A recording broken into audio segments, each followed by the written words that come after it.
Hey everyone, welcome back to On Purpose. Thank you so much for making us the #1 health podcast in the world. I'm so grateful that we dive in every week to topics around wellness, around mental health, around vulnerability, empathy, finding our true, authentic, and sincerest selves. And I'm so grateful that you get involved in the conversation. I love seeing your posts on Instagram, on Twitter, on Facebook, and I love seeing what you're taking away. And I truly believe already, because I've just been speaking to today's guest outside the room before we dove in here and just now, and I think you're going to get so much from this conversation. So get your notepads out right now. If you are walking your dog, if you're cooking and you can't take notes, take mental notes. And if you can't take mental notes, then come back to this episode. I'm so excited for this conversation. Today's guest is Kate Bosworth. She's an actress, activist, and producer, and she's transitioned from being a young Hollywood star to one of today's leading people on screen and behind the lens. And by the way, she made her on-screen debut at 14 years old with zero prior experience, and we'll get to that in a moment. Her film credits include everything from Still Alice, Heist, 90 Minutes in Heaven, Homefront, Blue Crush, and so many more. And Kate and her husband, Michael Polish, have co-produced the feature film Nona. I highly recommend checking it out. And most recently, Kate now stars in and produced the Netflix sci-fi series, The Island, streaming on Netflix now. And we'll talk about that today. Kate, thank you for being here. Thank you for having me. I'm so excited to be here. Yeah, I'm so excited to have you. And we started talking, I think it was maybe a couple of months ago on Instagram through DMs. And this is why I love Instagram, because it introduces me to incredible people like you. And we started sharing these messages back and forth. Yeah. And I was so drawn to your openness, your vulnerability, your expression of the journey you're on.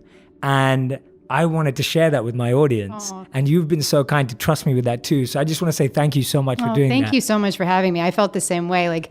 My husband is the one who introduced me to you. Oh, no way. Yeah, he sent me a post that you had put up, and he was like, "You're really gonna like Jay Shetty." And then I started really stalking you, and I was like, "You're right." But yeah, I mean, that's why I love Instagram, social media too, is that you can kind of create bonds, through likeness, which is really great. Yeah, absolutely. Thank you for having me. Oh no, thank you. I'm so touched, genuinely, honestly. And the short conversation we just had outside, and the conversation we were having yesterday, I just think that you being confident, courageous, wonderful enough to share this revelatory moment in your life where you're going through deep reflection, for you to share at this time, I think is so brave and courageous. Yeah. And I think it's so beautiful. And I think it's going to help so many people, because we were just talking about it outside, that I think we're used to hearing things in hindsight.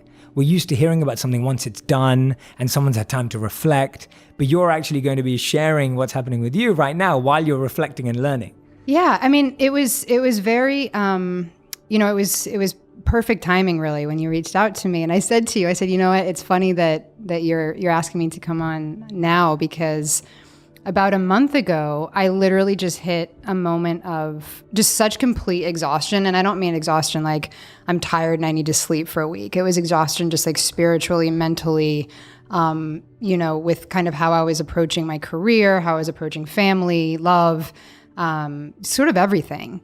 And I just thought to myself, if I don't really consider this and kind of unplug from all of it, and unplug really just from the way I've been approaching things thus far in my life, I'm gonna find myself in some trouble, Mm-hmm. And it's kind of like when you can almost like see the road signs to an accident, and you're like, it's coming. I can see it's coming, and I'm like, I don't want to be in such a wreck that I have to be putting like body parts back together at that point, And so I literally just, I use this kind of metaphor. I feel like I was sort of standing on the edge of, of a cliff, and I just decided to kind of jump off and free fall without a parachute. I sort of did a bit of a clearing with, people in my life that I felt, weren't contributing in a way that I was contributing back. And so there was that kind of feeling of, I'm in love, by the way, like not like in any kind of anger or any kind of, bad feelings for them. It was just, it's time to let that go and make space for other things. And really the big thing for me was to get in touch with the vulnerability. And that's scary. It's a crazy thing. And I have to live in so much vulnerability on a day-to-day basis with what I do for a living, and, kind of losing yourself in characters who are in a lot of pain or, are expressing certain things about themselves. You have to find a commonality of pain with characters. But the real deep kind of soul searching vulnerability of self, like going way back to how you were cooked by 36 years old, which is how old I am. Yeah.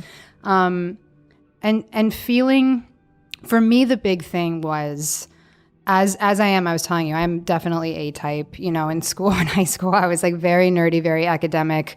I'm an only child, so I have two wonderful parents, and in raising me, they did raise me with high expectations. They did raise me with, we expect you to work hard and do the best you possibly can, and look in the mirror and say, did you do the best today? Which has so much benefit to it. On the other hand, it's a tall order, to have for yourself every single day. There's a lot of pressure that comes along with that.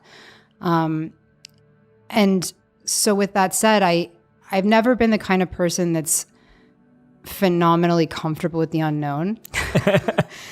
Like, I like to control, I like structure. Sure. I like to control things. Producing. Yeah, I do. Yeah. So in that sense, it works really well. To be a producer, those are the sides to me that work very well for that. But as a human being, and for someone who really felt like that was hindering me more than it was helping me, in my heart and in my soul, I just thought I have to kind of jump off this cliff and be comfortable with the discomfort. Absolutely. And that was crazy. Like, I literally had a month of not doing much and, making certain decisions in my life that were big decisions that really did kind of reveal a big unknown. And there was like 2 days where I felt like paralytic fear, truly, like where I was just sitting in one spot, just being like, I don't know if I'm going to be able to get through this day. It was really that kind of overwhelming feeling. And then what was so great was that I sort of survived and thought, well, now the free fall is actually going from so much fear to excitement. Yes. You know what I mean? Yes. It went from, oh my gosh, I don't know what I'm doing, to like, whoa, this is actually really cool. I like the unknown, or I feel amazing. Somewhat more comfortable in the unknown. And starting to approach life with a more sort of like observational point of view, rather than a controlling, sort of forceful point of view. Okay, I've got so many questions now. I'm like, this is amazing. This is amazing. And I think anyone who's listening right now, I want you to put yourself back into a place when you felt how Kate's beautifully describing how she's felt, or I'm thinking for a lot of you listening right now, you might even be in one of those situations right now. So I really want you to bring your whole body and your mind and your soul into this conversation, because I think just the way you articulated that was beautiful, by the way. And I'm hoping that that's going to help people navigate theirs. So one of my first questions is around, how were you approaching, you said A-type. Tell me about how you were approaching life. And you spoke a bit about it there, about your parents' expectations. When did that mindset of looking in the mirror every day and asking yourself if you've done the best, when was that useful? And when did you start to notice it wasn't useful? Because I'm guessing there are times when it's amazing, like Definitely. You mentioned, and there's times when you're like, oh, okay, now I'm noticing this is not serving me anymore. Totally. And honestly, I'm still in it, like, and I love how you said, that we're having this discussion, like, while I'm going through this moment of self-reflection. So I will sort of admittedly say I don't have actually all the answers. However, I will say that it serves me in being very diligent and determined and strong-willed with my work. I definitely am someone who will leave no stone unturned in terms of how can I make something happen? If my relationship, my marriage is struggling, how do we look at that? How do we, come together, or do we need do we need some space? Like, what is it that will help us, be closer, and in marriage I'm excited to talk to you about this too, because we've been married for 6 years, together for 8. And it's a really beautiful journey, and I think that's something that I had to really understand, that it really is that, there are peaks and valleys. There are really difficult moments, especially for us, we're 2 artists. So, we it's a little crazy sometimes. But the determination and the strong will and the the sort of A-type part of myself serves in that way.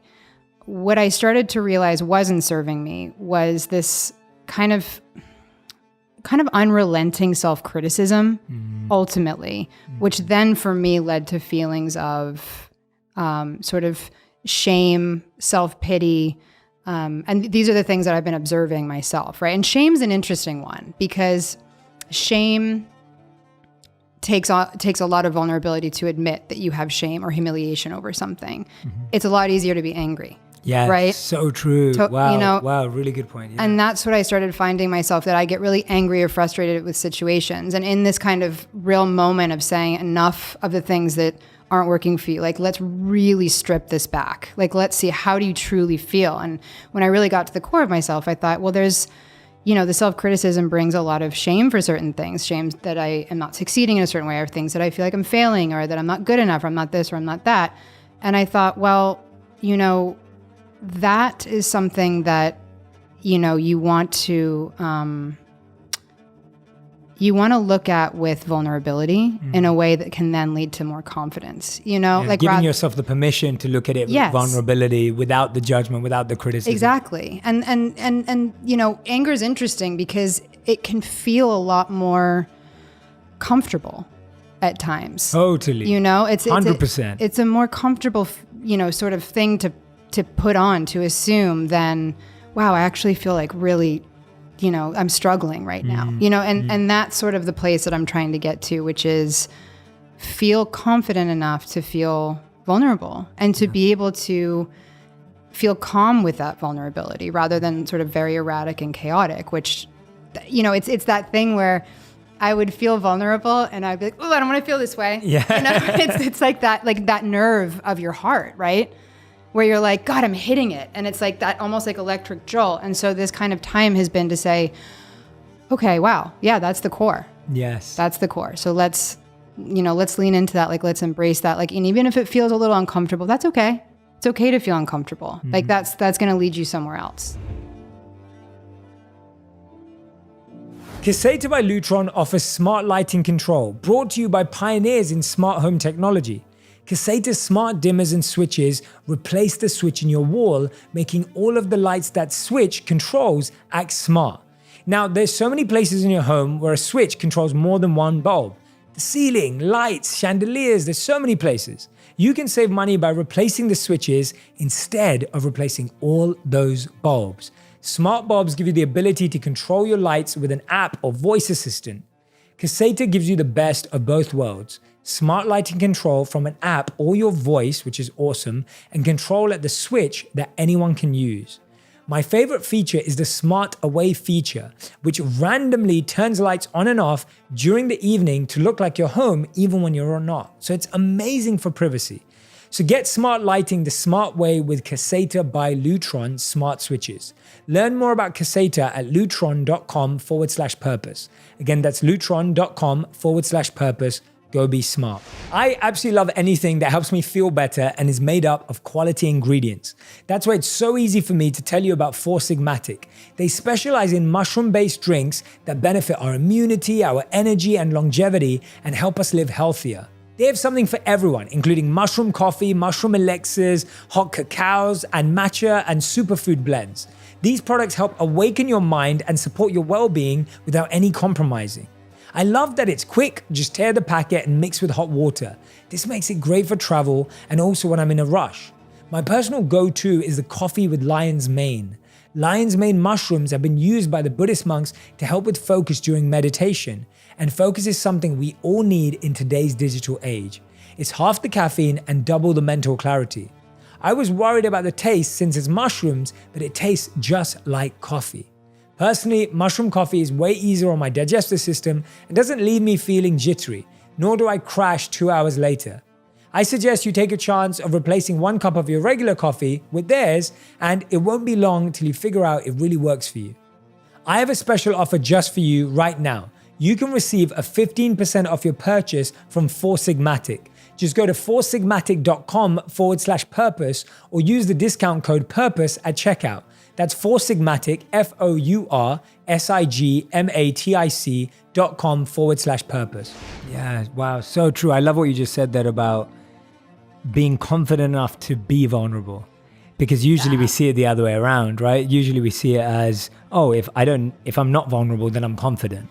Right. Exactly. I think there, there is this kind of misconception that, vulnerability can feel like a weakness. Weakness, yes. And yet I really feel like for the first time in my life, I've been able to say to people, I actually don't have the answer for that. Yeah. And feel okay with that rather than that. say, I don't have the answer, but I'll find it and I'll get it right back to you. Like that's kind of how I used to be. Definitely. Yeah. And I have the impulse to kind of go back there because it's so much of, how I'm made up. But what I'm trying to really feel more comfortable in is saying I'm actually in a place of the unknown, and that's just where I'm at. Just being okay with that. Yeah. It's I think, and what's exciting to me about the free fall rather than the fear is that to me, that's really where so much growth comes in. Yes. And sometimes it takes a bit of time to get there. I was saying to someone the other day that, taking the analogy of sometimes like if your house is burning down right now, you don't have time to reflect and get intimate with it and figure out, you need to just run away, right? Like there's sometimes you're just like, forget that cliff. Yeah. I just need to cry and hide for a moment. Yes, totally. Or I just need to run away from this situation. But then after the dust is settled, you come back and you go, well, what started that fire? Where did it come from? Right. Why did I have to run away from it? Right. Why did it happen in the first place? Right. It's like, then you can come back to it. Yeah. And I think part of the process with that is to be like sort of lovingly discerning with who you speak to and who you invite into that process. So I totally understand that feeling. Like the first, week was like the fire and the flames and just being, just being like, oh, I don't know what's happening. Then, it's crazy. And then as the dust settled, it was about reaching out to people and saying, hey, I'm going through something that's really difficult and I'm struggling, and can you come over? And, I feel like I've always prided myself on being the strong one and that people kind of come to me for answers for. And I found that, I was using the sort of metaphor to you outside, which was, Kate's got it. I've got it. And then all of a sudden, like, I'm dropping. I don't have it. Who else can and that was sort of how I felt, where it's like just to let everything fall was kind of brilliant because I was like, well, I'm actually a lot clearer now because I see everything sort of like just, in a heap and it's actually okay. Yeah. And so then you kind of start to put things back in a way that is healthier and will have a more formidable longevity, I think, with self, Absolutely. Yeah. I think I love that metaphor because I think sometimes we're carrying things for so long and for so close that it's so close we don't even know what we're carrying anymore. Right. But you're carrying it and you feel the weight. But then when you actually drop it all, you can then go, oh yeah, I actually want to keep that. And that's not relevant. I'm getting that from you. Like that's the process of it. Yeah. One thing you said, which I thought was amazing, is you talked about how, and twice now you've sidelined anger in the sense of you've just been like, I'm doing this without anger. Yeah. And you talked about letting go of people with love. Yeah. And I thought that was really beautiful because I think, and sometimes I post about things like this and people struggle and they're just like, Jay, how can I, like if I stop talking to someone, then they're going to not like me, or that can't be loving. Like, but how did you let go of people with love? Like how does that process work? Or I think, for me, I was able to really look, in a broader sense of how I was feeling with two kind of pillars, which was fear and love. Mm-hmm. And so, to me, they were, all the fearful things were, in my case, was fear of the unknown, which is a big one, fear of losing what you have and fear of not getting what you want. And then you look at love and it's completely the opposite of that. And so I thought, if I can really analytically understand fear, right? And to think, can I identify this relationship or this feeling or this experience with one of these three things? Then I can kind of understand it and not feel so free floating with the feeling, because fear is so mercurial. It can literally, when I say paralytic, it really did. It sort of became like this kind of crazy like straitjacket for me, for a couple of days. And then when I was able to say, well, why do you feel that way? Well, I'm really, really afraid of losing what I have. If you're one of the 120 million people who suffer from lack of sleep, you'll love learning more about Pronto Sleep, the all-natural vapor inhaler from Australia that helps you fall asleep and, most importantly, stay asleep. Sadly, so many people don't enjoy going to bed because it's a struggle for them to actually fall asleep. And that's why Australian scientists invented Pronto Sleep. Pronto Sleep gently opens your nose to focus breathing, then delivers a soothing blend of pure essential oils known by traditional healers to relax and settle your nerves, so you fall into a beautiful sleep naturally. All the benefits of aromatherapy right under your nose. I love that it's small, discreet, comfortable, and easy to use. Pronto delivers a gentle blend of lavender, eucalyptus, valerian, and tea tree oil directly to your nasal passages and lasts up to 8 hours, and it works. In trials, 84% with trouble sleeping found that Pronto Sleep helped them fall asleep faster, and 74% reported that Pronto Sleep helped them stay asleep. So get the sleep of your dreams with Pronto Sleep, now available at select Walgreens, Amazon, or prontosleep.com. Pronto, the gift of sleep from Australia. So let's look at that. So if why are you afraid of that? Well, because then I won't have this, and that's really important to me. Okay. Why do you need to change that? And so I really started to have this like dialogue with myself. Yes. And I would say, well, because I don't like where it's at because it's not serving me in this way. And I feel like I've not participated in the best way. Okay. So then you need to communicate. Yes. Communication, I know we hear this a lot, but really what I found was that, in long-winded answer to your question. It's great. It's great. Really the way of letting go with love to me is through communication in a way that is loving. And it's to be able to say through vulnerability, hey, I have to be really honest with you. And this is difficult for me to say. And it actually, to be honest, it actually creates a lot of vulnerability with me. With that said, to me, that was, it just created such incredible So it's easier change. to be honest. Yes. Right? It's so much easier. And I one think, sense. it's interesting because we talked about this a little bit. I didn't grow up with Instagram or Facebook or any kind of global perception of what other people think or what I think of other people or what other people think of other people. This like what you said so wonderfully in your post. But it's definitely to me like part of that I think was really feeling like I needed to unplug from that and get very, very genuine with myself. Yeah. And the moment that I was able to say, this is truly how I feel, it allowed me to let go of the fear because it was just me. And that's kind of, there's nothing really left to hide behind. It's not unknown now. Once you've given it a name, you've verbalized it, you've vocalized it, it's not unknown. No, exactly. And I think, when we live in a world of perception, it is difficult to, I think for certain people, I think for a lot of people to feel honest and authentic and vulnerable. And that's, it's an interesting observation and reality of where we are right now as a society, which is everything's fine, everything's great, white picket fences, Labradors, like everything, and I'm guilty of it. I totally, which is why I was so excited to come here and speak with you in a way that I feel safe, because I think we will really thrive more as a society and in our relationships and in our friendships with more vulnerability and honesty and authenticity. Yeah, I'm with you. This is great, by the way. And everyone who's listening right now, something Kate said is really a powerful method. So she first talked about diagnosing, like getting really close to what it is you're scared of and finding out which of those three. Can you share those three areas again? Oh, yes. Well, I looked at fear, which is fear of the unknown, fear of losing what you have, and fear of not getting what you want. I love that. So I would write that down right now, and that's a great way of diagnosing which one it is, because it has to kind of fit into one of those and three. It will be clear. I mean, that's the great thing. And sometimes it's two of the three, sometimes it's three of the three, sometimes it's one of the three. But once you understand what it is, you're right. You're able to then move forward. Totally. 100%. Yeah, no, that's a great takeaway. See, this is what's amazing about this conversation. And when we were talking about it earlier, it's just, you go from being in your first ever movie at 14, right? What was your view of confidence then versus now? Because I'm like, at 14, no experience.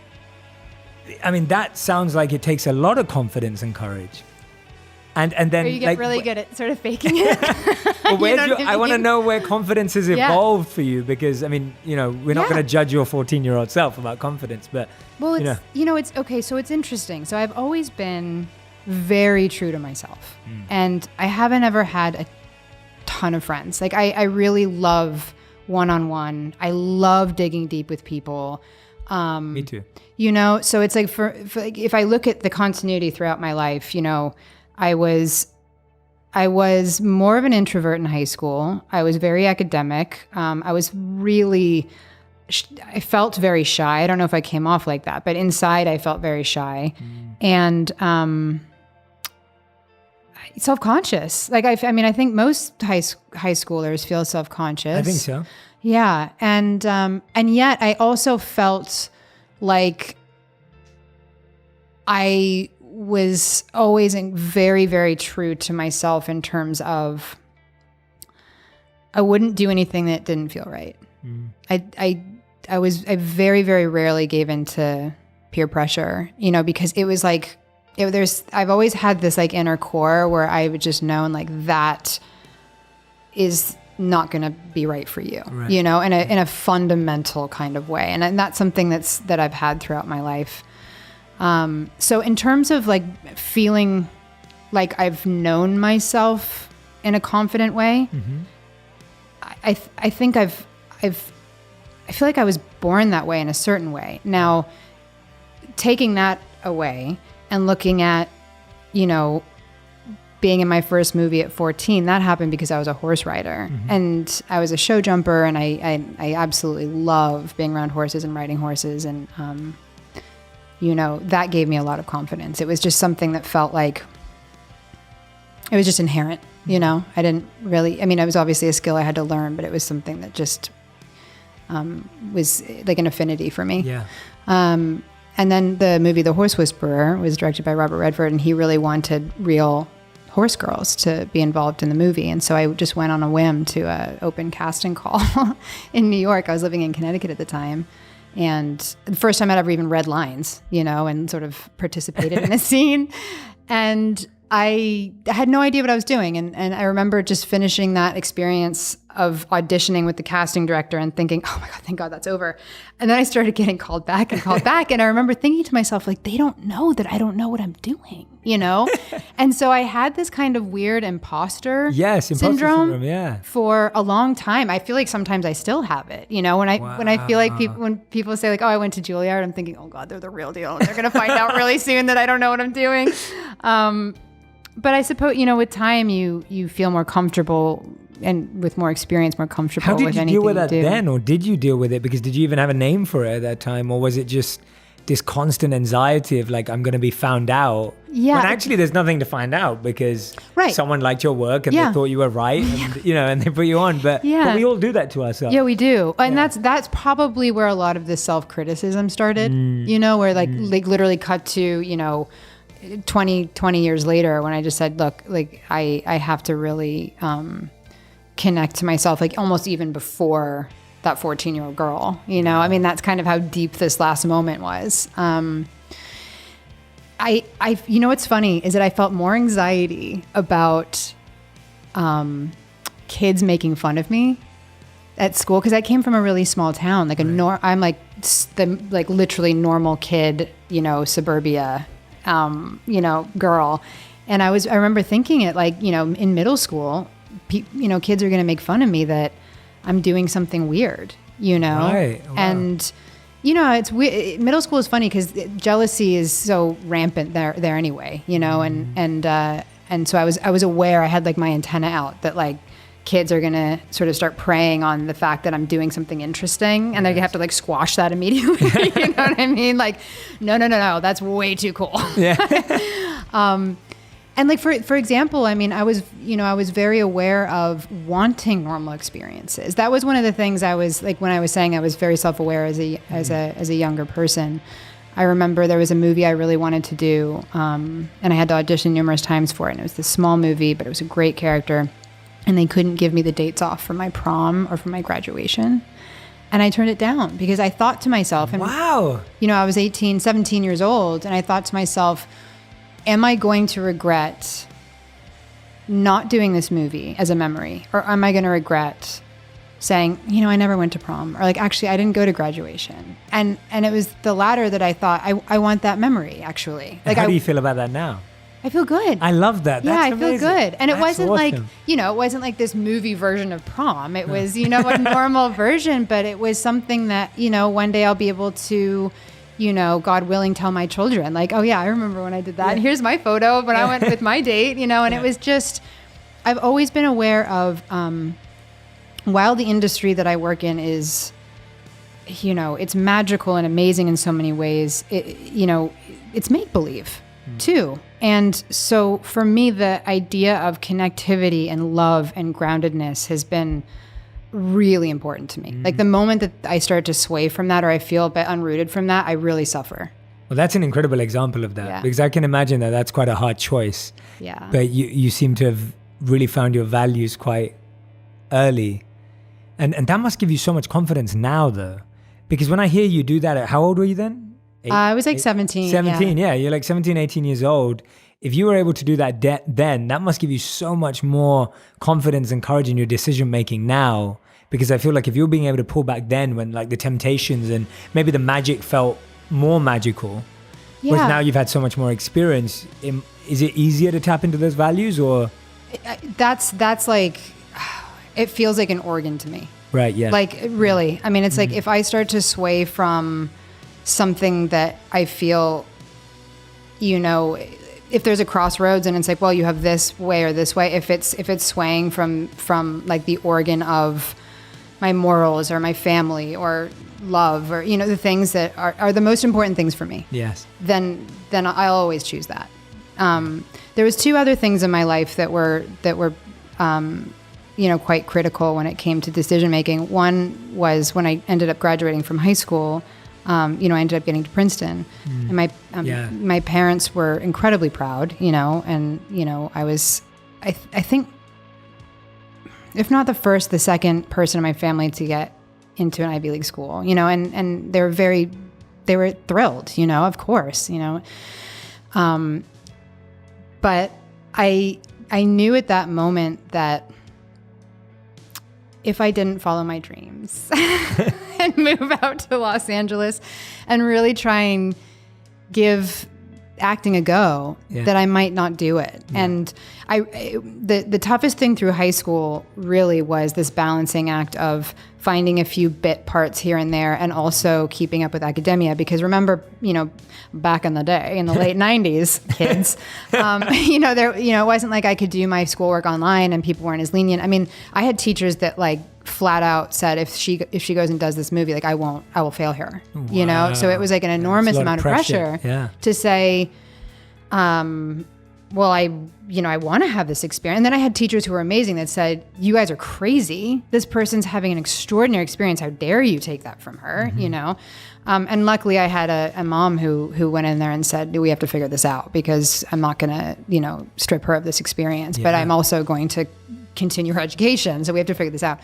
So when I graduated high school, I was aware of the fact that it was going to be impossible for me to balance at Princeton somehow acting and also keeping up with that kind of academia. So when I was accepted, I went to orientation and sort of imagining my life there. And it's a beautiful campus, and I'm sure an extraordinary experience. And I met some amazing people there. But it was, again, that thing, that inner core where I thought, I need to experience the other side. And so I ended up deferring and moving on to Los Angeles and going on like 6 auditions a day. I didn't know anyone. I used to go to coffee shops literally just to be around people because I was like 18 years old, so I couldn't go to bars or anything. And so I was so lonely so much of the time. That was the stage of my life that I really understood like the depths of loneliness for sure. Wow. Because I didn't really know anyone, and I was chasing a dream, and I didn't really know if it was going to happen. Yeah, talk about the unknown. I mean, it was like everywhere. I was living in the tornado of unknown. and yet I had a determination, that served me really well. Yeah. And I was, sort of seeing all these roles for girls, blonde girls that were sort of vapid and not very interesting. And I thought, this is kind of depressing. Like that this is like my, the version of me is sort of this like uninteresting, sort of bitchy or dumb stereotype. Yeah, I grew up on movies like that. Yeah, I grew up on so movies that were like that, yeah. So it was lonely and depressing until I read a screenplay called Blue Crush. And that was the moment where I thought, okay, I've never surfed in my life. I've never touched a surfboard. However, I know this girl better than anybody. Like I have an affinity to this person that is, I know what it feels to chase a dream. I know what it feels like to have an enormous amount of fear and doubt. I can do this. I can, and it took a lot to get that role. And how quickly did you learn to surf? Well, so, I mean, they obviously wanted to hire a real surf girl. Yeah. And so I auditioned for it numerous times. And while they thought I gave a great reading, they were like, look, we really need someone with the skill set, understandably. And so I asked them what their plan was, and they said they were going to audition real surf girls and try and get them to act. And so over the next 3 weeks. And so I literally went into the Yellow Pages, found a surf instructor in Malibu, and told him I have 3 weeks to learn how to surf. And so he said, you have to come here like 8 hours a day, every day. And I did for 3 weeks. That's insane. Yeah. So when you asked me in the beginning, what part of your personality has served you well in that way? There we go. This is a great example of that. And I always tell people, my husband and I started a film school in Montana called Montana Institute for the Arts. And I always, tell this story because the determination and dedication and discipline that it takes to find some kind of success in this industry, there is no magic wand. There is no secret sauce. There is no like, how do you make it? Tell me, give me the secret. But I truly believe that the determination and dedication and discipline will really take you a long way. And yes, talent. But those three things I think are critical. Yeah, I mean, that's huge. And the reason why I love that is because it's almost like there's certain qualities like determination, dedication, discipline, desire that kind of take you outwards and upwards. Yes. And then I think there's a different set of skills that take you deeper and inwards. Yes. And it's almost like, you've got all these things that you just mentioned. Those are the ones that we know that success in any industry are going to take those things. But then happiness in any industry are going to take everything else you mentioned, like vulnerability and compassion, and non-judgment and not being critical of you, right? I just got chills because I was like, that's the phase I'm in now. Yes. So I lived, I think, certainly through my teens and into my 20s with that kind of, I call it like be the best D student you can be. Yeah. And yet I was finding more and more distance from that sort of vulnerability and real kind of connectivity to your heart. And also, I was getting older and evolving and I think,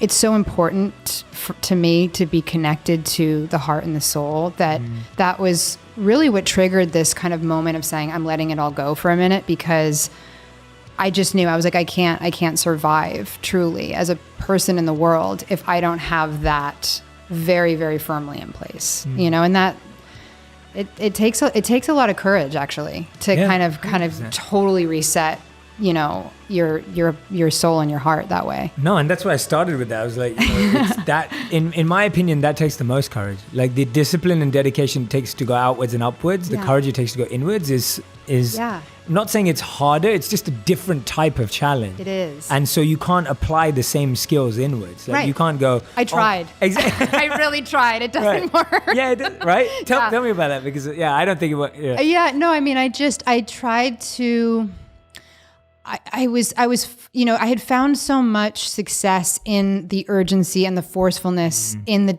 determination. I mean, my name, Catherine, means strong-willed and determined. Yes. Yeah. So I really do feel, and I'm a Capricorn, so I'm like a goat. I'm like, just get it done. It doesn't matter how long it takes, you'll get it done.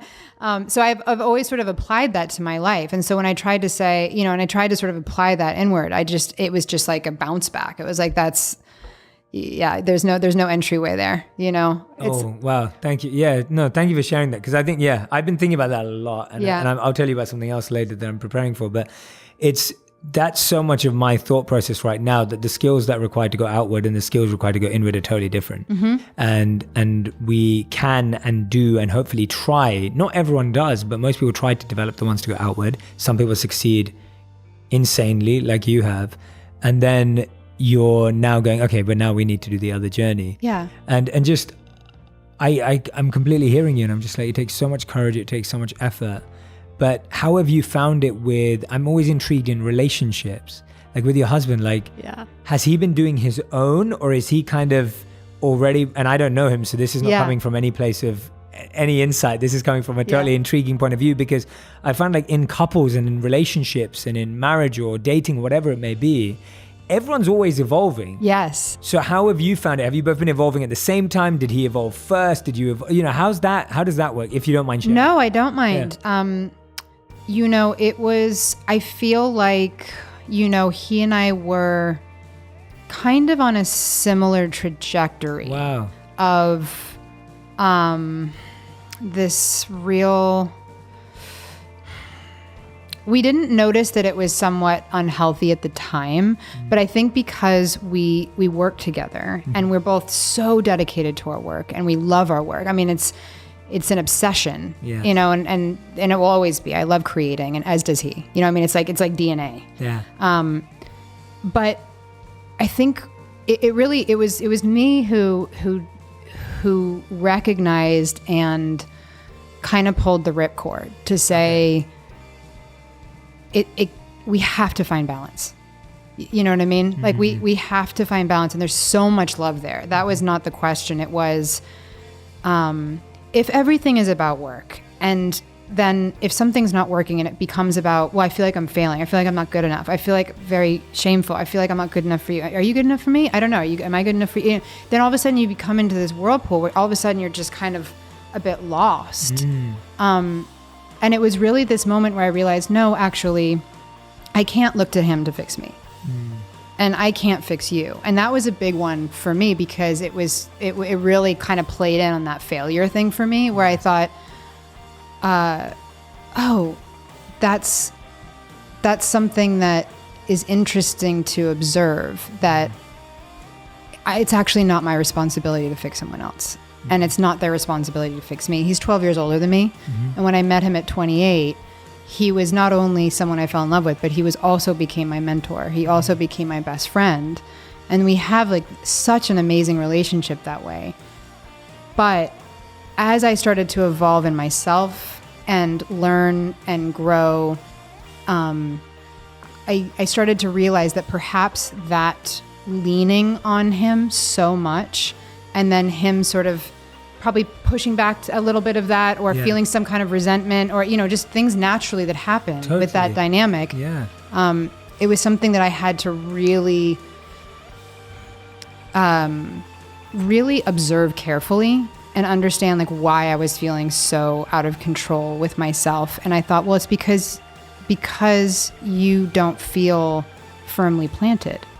So the moment that you don't look to someone and say, help, but you look to yourself and say, okay, this is crazy. This is a wild free fall, but like, you're going to survive it. Then you can look to the person across from you and say, okay, I've just kind of gone through something crazy, and I'm now seeing things very clearly. I think the thing in relationships that's interesting that happens over time is that you form patterns that are healthy, and then you form patterns that aren't, but it takes a lot of time. So if you're not careful and you don't have the communication up front, which is something that, I really have tapped into a lot in the vulnerability part of things, which is, if you're doing a movie for 3 months and you're like, oh, I really want to talk about this, but now is not the time. And then another movie comes along and it's another 4 months and you're like, oh, I really need to talk about that, but I can't really do it on Skype. It kind of ultimately creates something that can be challenging. Yeah. And then all of a sudden there's distance, and then you're not quite sure what you're even talking about anymore, but you know that there's something that's not quite right. And so for me to kind of just take a minute with myself and really recognize what those things are that I was participating in that wasn't making me happy and wasn't making him happy, literally we became two people standing there saying, oh, okay, I see you now. I see you clearly.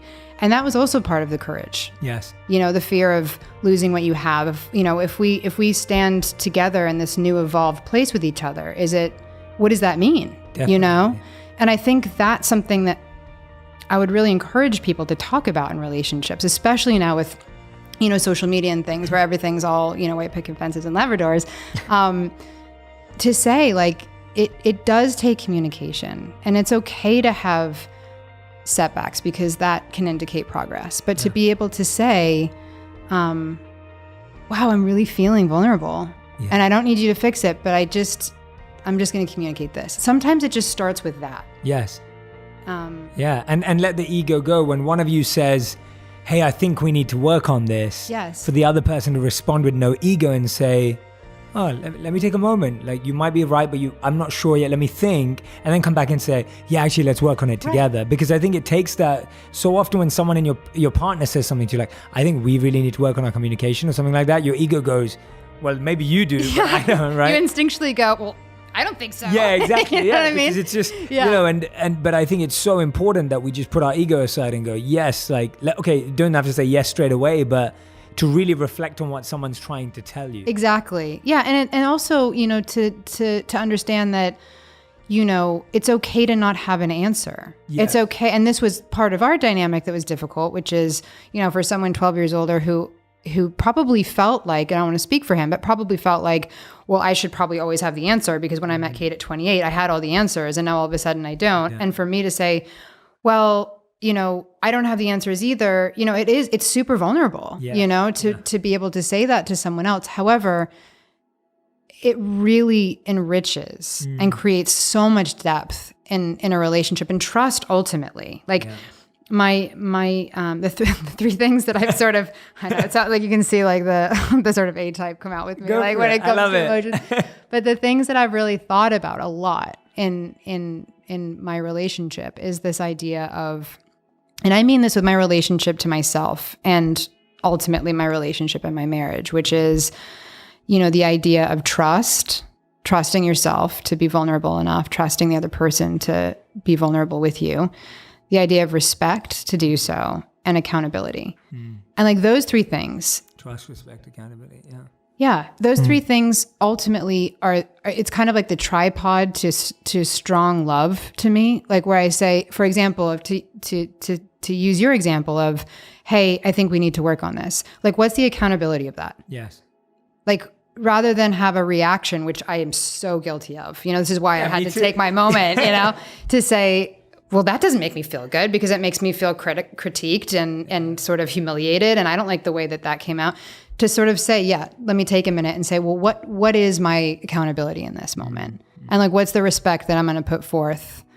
And what is the trust factor here with what that person's saying? And so it really, I mean, honestly, it is the journey inward that I'm looking at right now. Yeah. But it, you know, I'll tell you, it's really, it's created roots that I'm so excited for the next, you know, few chapters of my life. You know, I think I'll be, you know, to be more comfortable and embrace vulnerability, to be a better mom, to be a better partner, to be a better friend, to be better in my career. I mean, it's only going to enrich things. 100%. Yeah, no, 100%. And it's just, like you said, I think that's the best view to have of it. And that is the right view to have of it. It's like you recognize that actually the more work I do internally, it can only be a good thing. And it's just going to take me through roads and paths that I wouldn't love to be on. Right. But that's just part of it. That's part of it. And I think that's the same you would have had to do when you first moved to LA. Right. Like when you first moved to LA, you had to probably go to auditions you didn't want to go to, and you had to hand up at places that you didn't want to, and you had to do it for that reason. Right. And it's almost like on the inside, just because you can't physically see those places, but it's the same experience in that sense. Yeah. And it's, you know, I think when I had to assume so much armor as a young person moving to LA. I mean, I really did. I feel like I just immediately suited up and said, you know, okay, I had to get so comfortable with rejection that it became divorced from me. Yeah. Like it no longer belonged to me because I had so much rejection that the way to survive it and to not give into it or go crazy or to like turn inside out. How did you do that? Tell us about it, because I think that's such a big thing for people right now. For sure. And of course, I feel like in creative industries, especially acting, rejection is like you experience rejection probably more than any other emotion. Again, this goes back to just really having a strong sense of self. I realized early on that if I didn't put rejection in its place, like it doesn't belong to me, truly. Like that rejection doesn't belong to me because there's so many factors that go into place with in my particular instance, getting a role.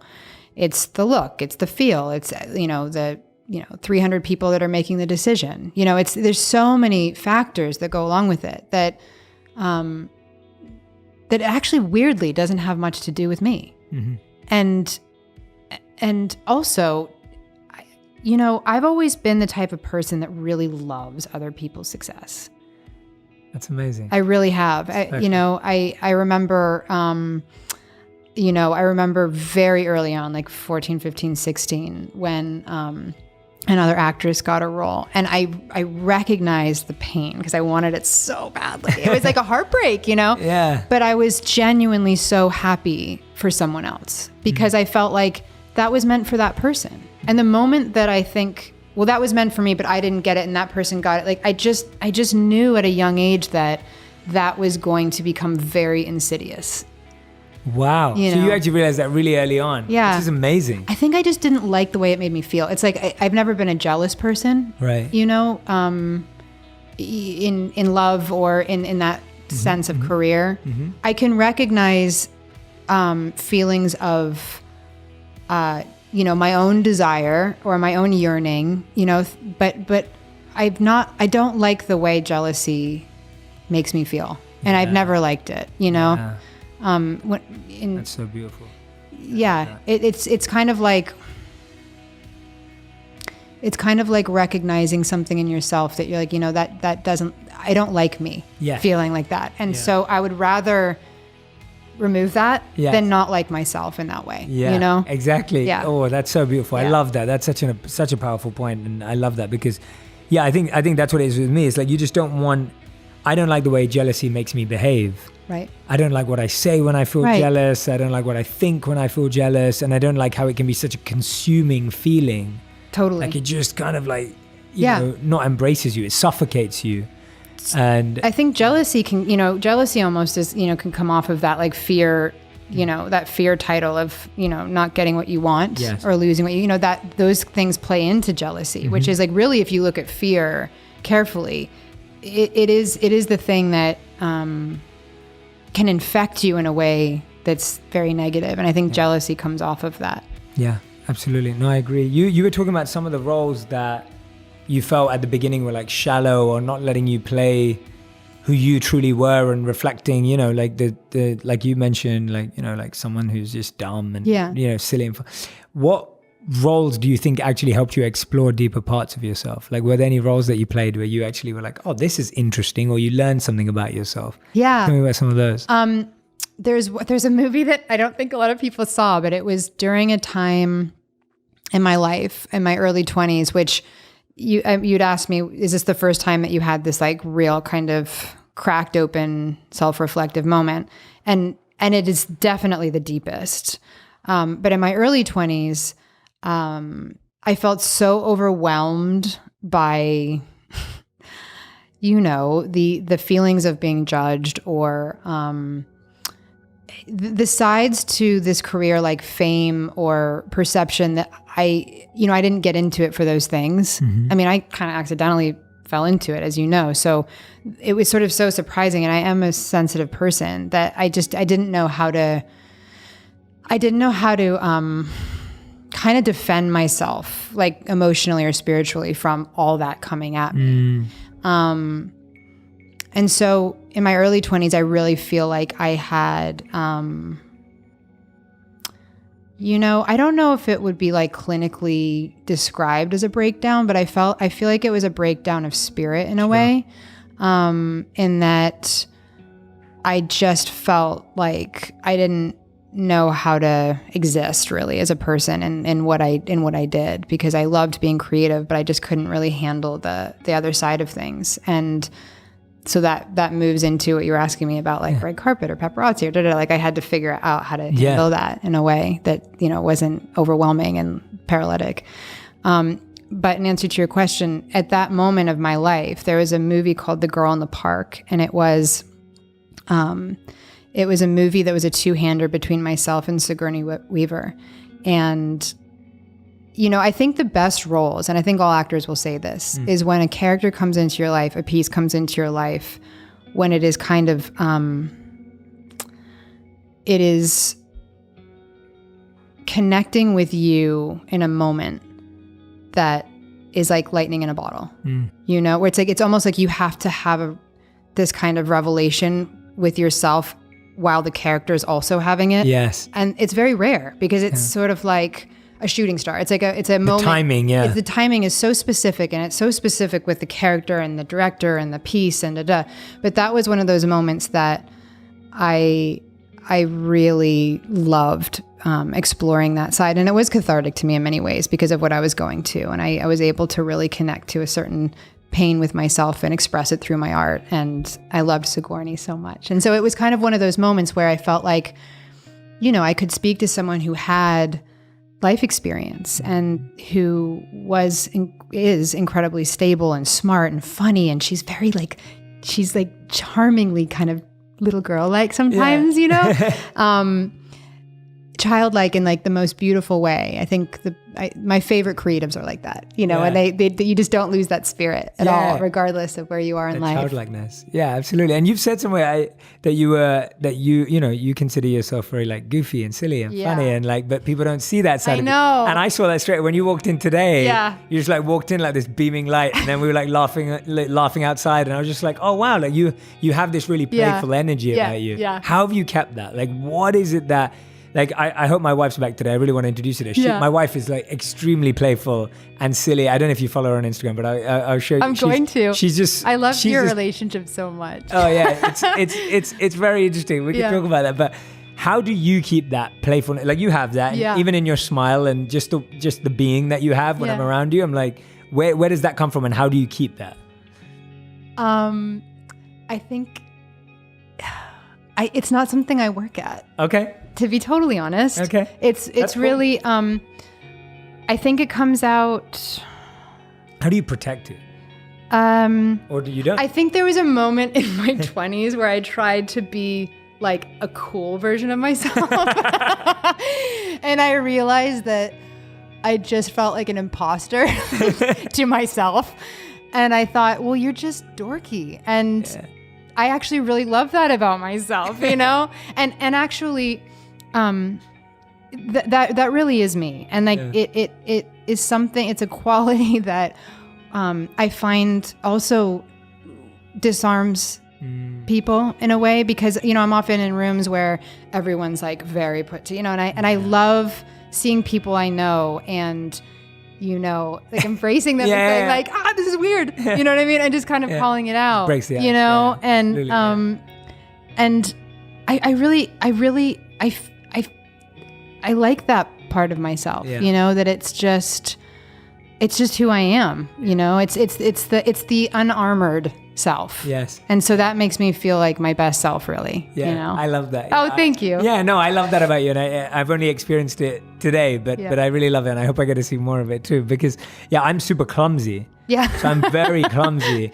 And I have a friend called Chase who always spots me doing clumsy things. And he always makes a list of them. Yeah. And so we had this really serious, a couple of months ago, we had one of my spiritual teachers come and do an event at our home. And he's giving this really peaceful, meaningful message. And I'm leaning against the wall, and I switch all the lights off and on, like a light show, while he's making this really meaningful point. And everyone's he's looking at me and cracking up and just Jay, how can you not help yourself? Find, and it's just that. And I know there was a big part of my teens where I tried to, come across very smooth, especially to the opposite sex for me. And it was with girls I was dating, and I was always trying to prove to myself to be smooth. And that's when you get stuck in the feeling of like, oh, well, I get found out. Or then when you do something stupid, it's more embarrassing because you haven't shown that side of yourself. And now the other person's wondering, oh, well, this is who you really are. Whereas if you are just who you are, then people kind of laugh at it maybe the first time, and then they start to love it. Yeah, no, it's true. I mean, I feel like, just being very honest with who you are, and there's like a cliche kind of like sound to that, but it is true. Like, the word authenticity is interesting because I feel like it's kind of one of those words that's so important and yet kind of weirdly overused. Yeah.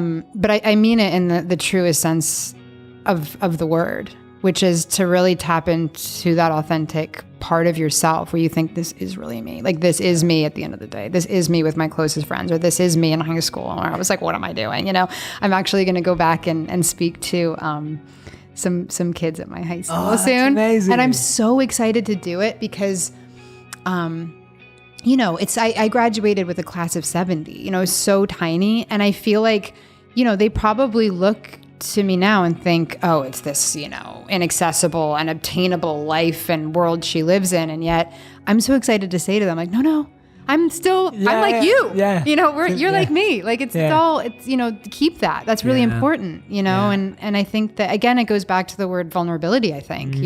I feel like when I armor myself or I try and be a version of myself, and I choose when I do that at very particular moments. For example, a red carpet moment. Mm-hmm. I don't love them. I feel very odd standing on a rolled out red carpet. It's weird, When you explain it like that, it sounds really weird. It's strange. I mean, it's super strange. And again, it's like lots of people telling you to pose in different ways and look in different directions. Yeah. And yet I thought to myself, you know what, Kate, if you're just like kind of falling apart and like not just assuming some kind of an alter ego for like 5 minutes, it's gonna look a little crazy. Yeah. So like you have to just pull the Oprah. Yeah. There you go. But she found her red carpet self. But yeah, it's finding those discerning moments of saying, look, okay, this is the moment where you suit up. A really, really good friend of mine. Do you know Dr. Nigma Talib? I don't know. You'd love her. Okay. She said to me once, we were going to a red carpet event, and she said to me, we were in the car, and I said to her, oh, this is always like so weird, and I sort of expressed that sort of vulnerability to her, and she said, whenever I go into overwhelmingly energetic sort of experiences like this, I always just wrap myself in gold. I just imagine myself wrapping myself in gold. And I thought that's actually a really great way of thinking of it, because I always saw it as like suiting up armor, which is a little impenetrable and sort of off-putting. But to wrap yourself in gold is a much better visual. Yeah, I love sort of, that. That's doing the same thing somewhat. Yeah. Whereas one you shine and the other one you're feeling like you have to. You're closed off. Yeah, you're closed off. Exactly. Yeah. And so then when I started to. I love that. So what? Yeah, me too. Yeah. And when I started to do that, and that was kind of in my sort of my late 20s. My 20s was I told you the version where I was like, I'm going to try a cool version of myself, and that kind of didn't work. It definitely didn't work. But when I started to wrap myself in gold, I realized that I laughed a lot more. Yeah. There's a lot more smiles rather than cool posing. Yeah, sure.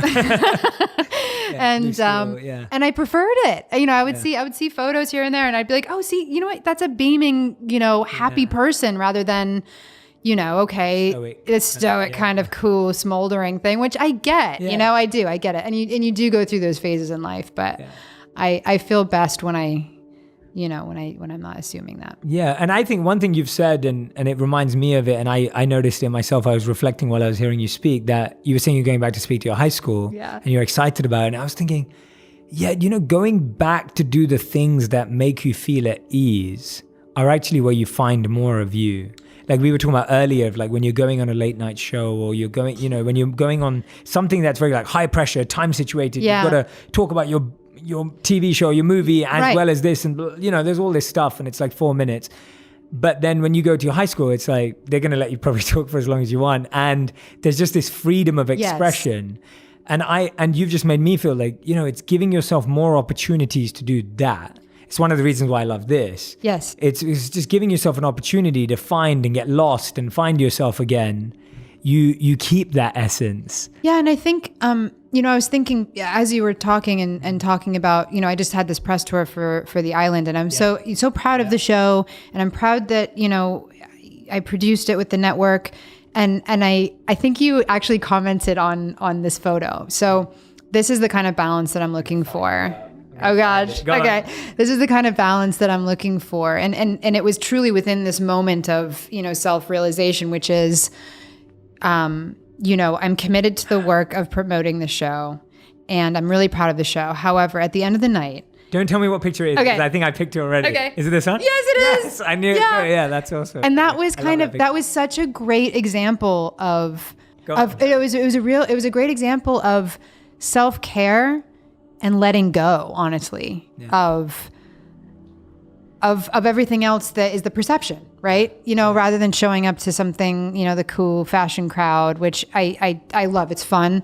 And I love fashion. My father was in fashion, so I really do love it. But for me to eat a bunch of room service with a beer on the floor was heaven, It looked amazing. Yeah. That picture's so great. Yeah. And I loved it too. I was just like, and I love you sharing that. Yeah. Because I think it's, it's so easy. Obviously you're on a tour and you're promoting, and I know you did a bunch of other late night shows and all the rest of it. And it's fun to show that, but it's so great to show this. And yeah, I'm glad that you're doing that. That's the good stuff. It's all good. It's all important. It is all good. Yeah. But it really, when it comes back to, what fortifies the spirit, what connects to the heart, if that inward motion isn't connected, then all the other stuff isn't going to be as strong anyway, And without trying to give too much away, you play a very confrontational character in the island, right? Yeah. She's so like, it's like in your own life, you're kind of going in, and then here, this one, you're like, no, I don't want to give too much away, but yeah, it was a really great experience for me, because I don't often get the opportunity of playing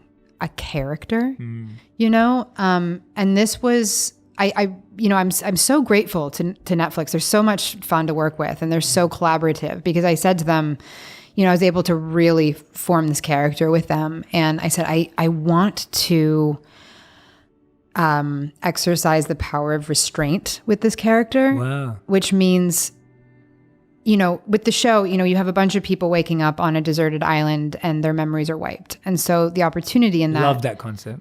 Yeah. The opportunity in that for an actor is all the characters up front, but the plot is not there. Yeah. And that's a rare opportunity. Normally when you're watching a show or a movie, you're, understanding the character and processing the character as you're going along, because you're saying, oh yes, because that happened to them and that's their experience. And of course that's why they are who they are. Yes. So with this opportunity, you have these kind of weird reactions from this character, or a way that she says something that's really strange or off-putting.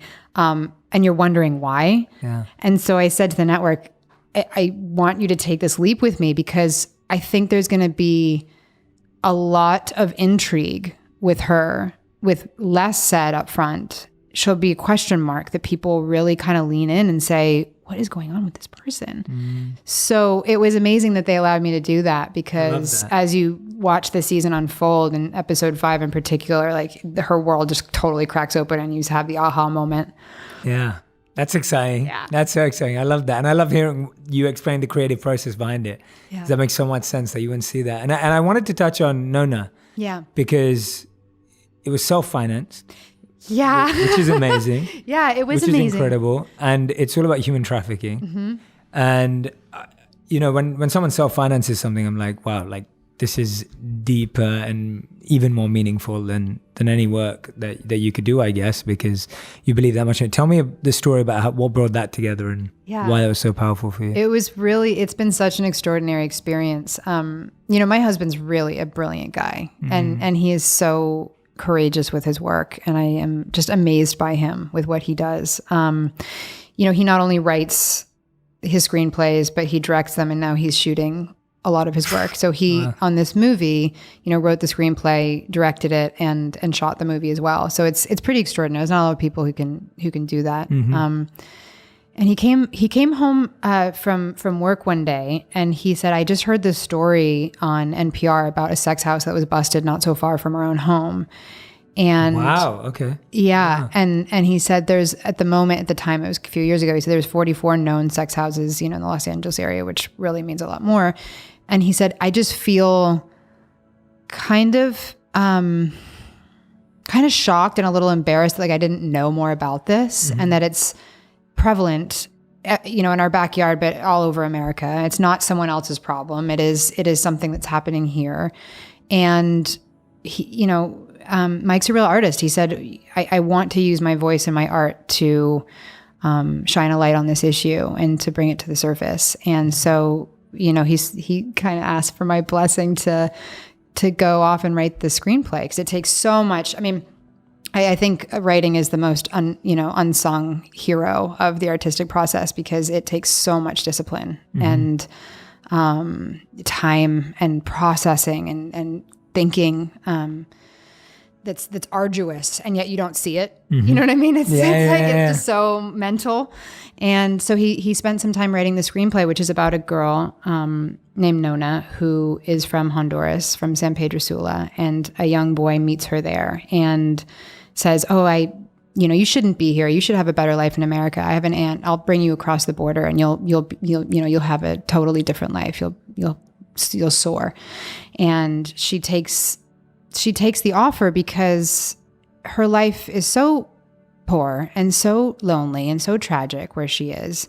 Michael chose San Pedro Sula because it was known as the murder capital of the world. And so to understand the why and the how people take opportunities like this, it's because life is so much more dangerous and sad and difficult than the potential, downfall of what could happen to them. It's like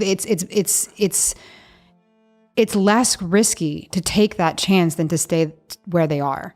And for us, we thought if we can create more empathy and humanity, ironically, it's called human trafficking, and I think we're losing the humanity of the issue. So true. Wow. It's faceless. It's very highly statistical. And so we thought if we can put a face to it, though it's fictional, and he drew on a lot of his research to put into this character, but if we can create connectivity and empathy and humanity in this issue just through the story, then it's important. And so Michael was adamant about the Nona being an unknown, because he wanted to bring he wanted her to be faceless and nameless. It's the point of the movie.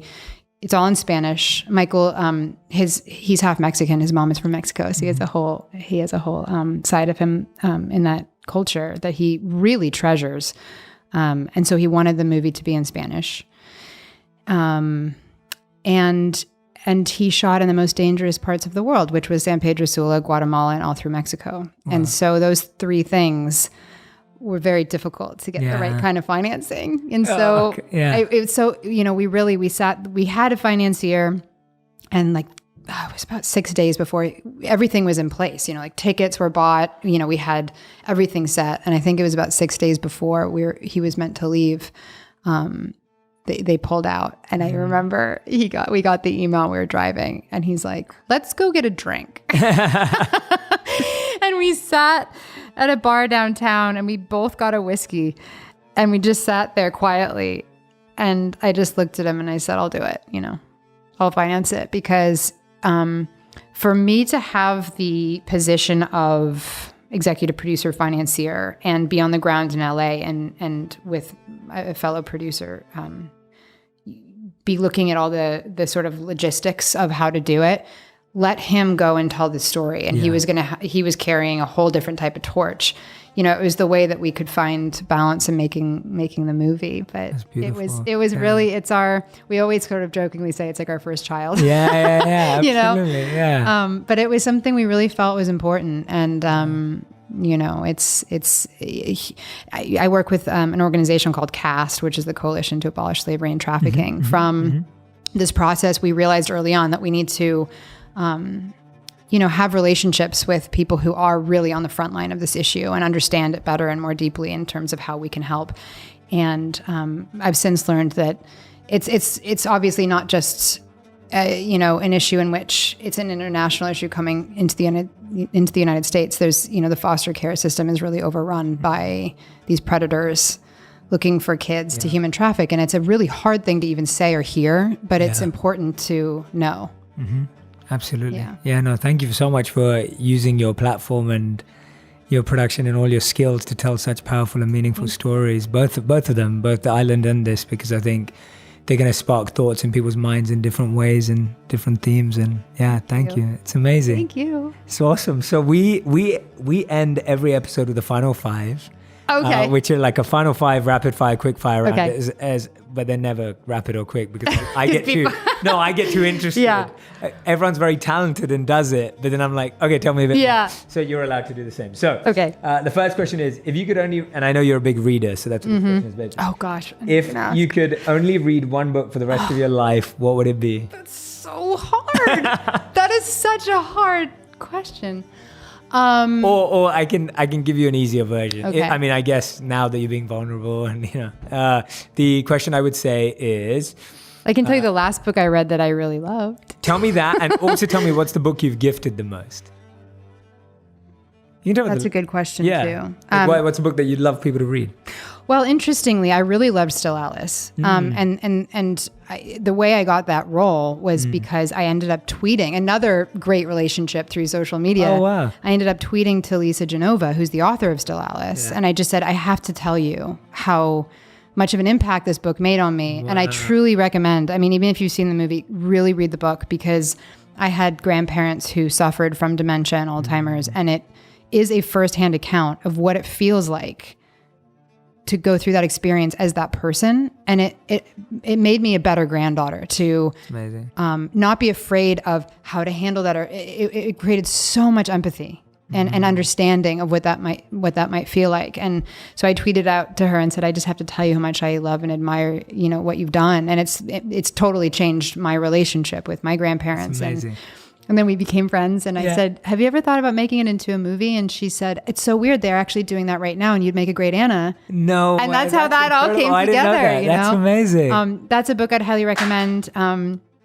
The book I read recently that really I found quite astonishing was a book called 3 Women.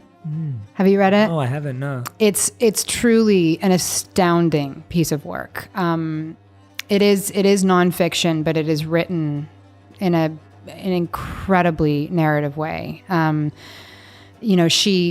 author followed 3 women living different experiences in their lives, and really, it's very carnal. It's very revealing and explores desire and sexuality and insecurity and what it means to desire and what it means to be undesired and how that affects you. But it's so extraordinarily written. Like, that's a book I'm giving out. Thank you. Yeah. Though I will say, I'll give it a little asterisk that it is, it's provocative. Yeah, it's provocative. Yeah. But I like things that are provocative and really kind of can be shocking.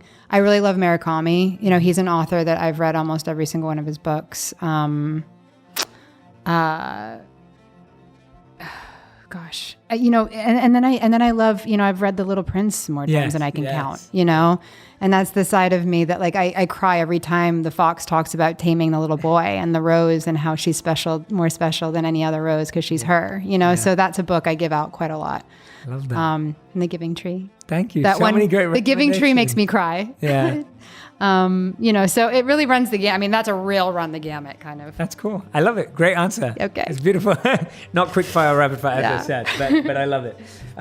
You spoke about this a little earlier before we started properly, but it was, I was going to ask you what your favorite self-care tip was, and you were talking about how, horse riding, like people meditate, you horse ride. So but what's your favorite self-care tip or thing that you do for your self-care and relaxation and refueling?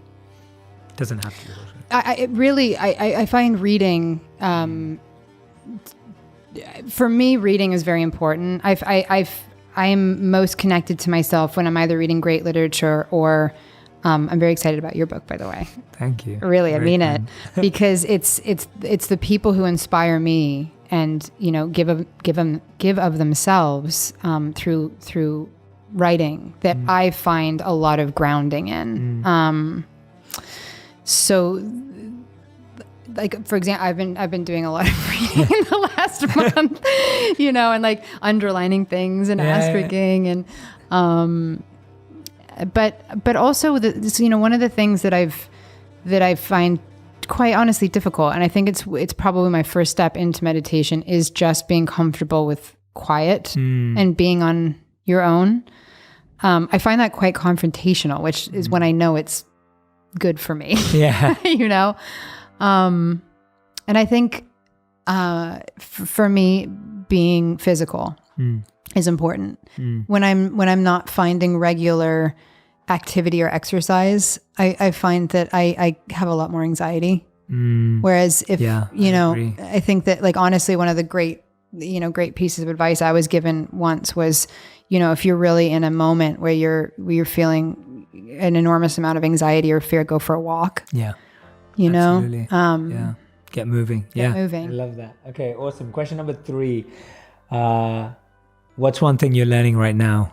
Something you're trying to learn? What's one of 5? One of the 5. Yeah. What's one thing I've learned right now? Or learning in the process. Yeah, learning in the process of. For me, it's really about being comfortable in the unknown. That's the big one for me. Yeah. And it's a daily practice. Yeah, definitely. To say, well, I just don't have the answer for that yet. And to understand that it's a process and it's okay. And there's actually a lot of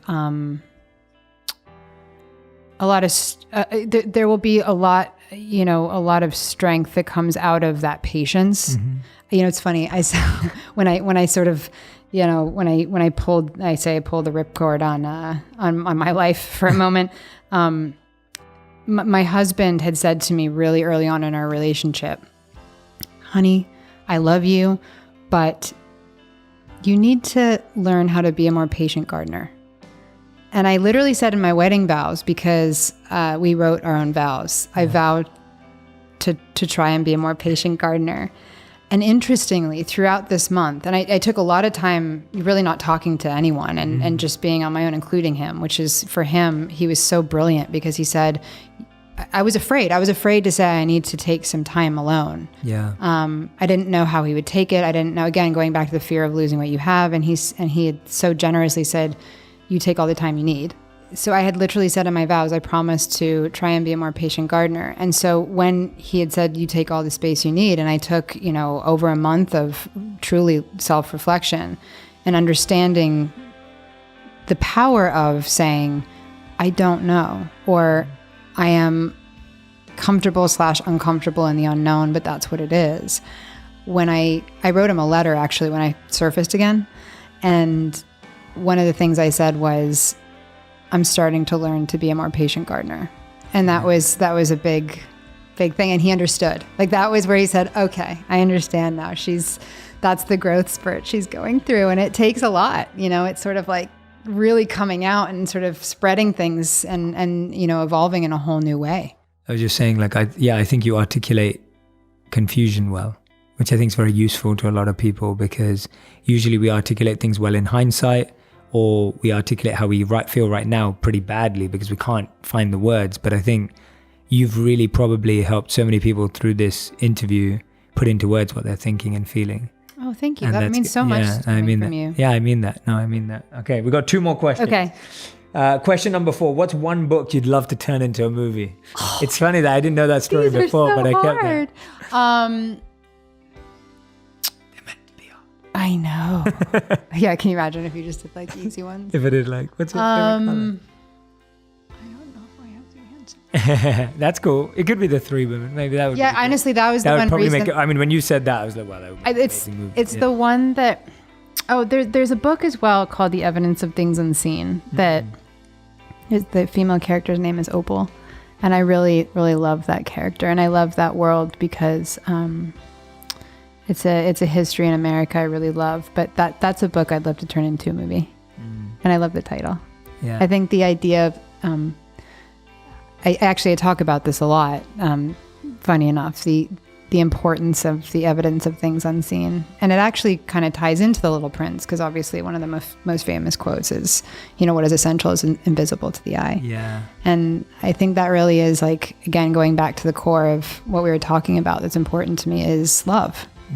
That is the most important thing to me. So the things that speak to me really are that. Yeah. Amazing. And question number 5, what's a message that's in your heart right now, a fun, a vibrant message that's inside you right now that you want people to take away from listening to this episode? No fear, only love. That was the only rapid fire answer. But it was great. I love it. Yep. Thank you, Kate. Thank you so much. You're amazing. Oh my God. I love Such this an honor. conversation. This was just so awesome. And I want everyone to make sure you go check out The Island on Netflix. Check out Kate's Instagram profile where she shares very open, honest, candid pictures and a bunch of other great stuff as well. But thank you so much for sharing so openly, so vulnerably, so authentically. And I'm not just throwing those words around because I think they all make sense. I'm saying them because I've been feeling the energy here. So whoever's not in the room right now, just know that I've been sitting here face to face, eye to eye with you, and I've been feeling everything you've been saying. So thank you for opening up. Thank you for trusting me, and thank you for doing this. Oh, thank you for the trust. Yeah, and I hope, appreciate it. yeah, and I hope this is the beginning of a new friendship and learning lots more about each other and growing together. Because otherwise I'll be a stalker, and that's not very good. No, really, I mean, I love that. No, I'm a lifer. Yeah, I'm one me of those too. people that are a yeah, lifer. I'm like that too. I find my people and then I go deep with them, and that's what I look for in life. And it's roots. yeah, it means a lot. But thank you so means much. a lot to me. Thank you. Amazing. Thank you. That's Yay! awesome. Thank Thanks, you. guys. Thank you. Oh my God, Hope thank that was you okay. so. Oh my God, it was so great. Yeah?